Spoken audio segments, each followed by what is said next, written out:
The City of Dreams, New York, is home to the largest marathon in the world.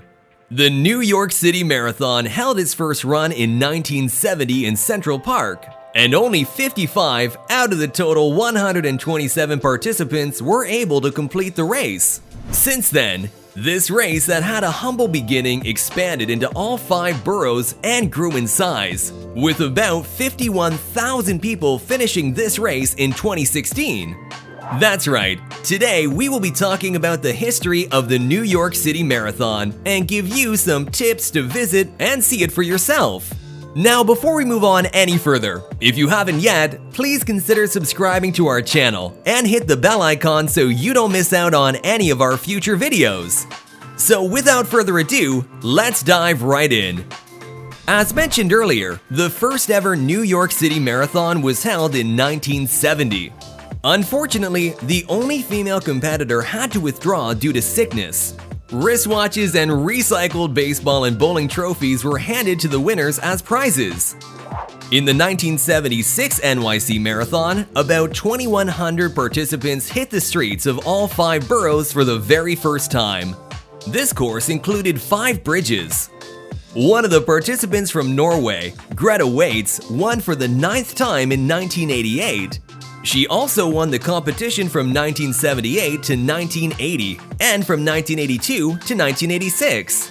She was a pioneer in encouraging marathons and long-distance running for women. A fascinating thing happened back in the 1994 New York City Marathon. 2 participants from Mexico, German Silva and Benjamin Paredes, were pretty close to each other and led the race. However, when they arrived at Central Park, Silva notoriously took a wrong turn, while Paredes stayed on the correct road. In a dramatic chain of events, Silva recovered from his blunder and went on to win the race by 2 seconds.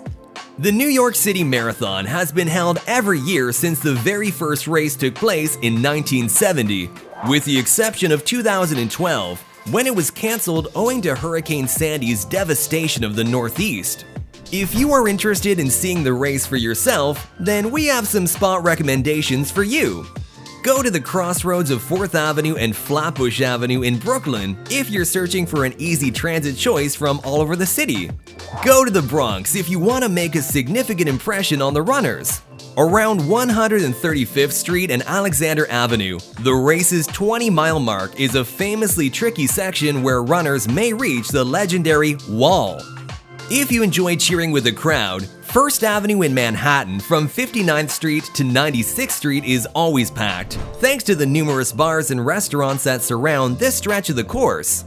That was all we had for today's video. If you enjoyed this video, make sure to give it a thumbs up and leave your comments in the comment section down below. Thank you so much for watching. We will see you next time. Until then, take care.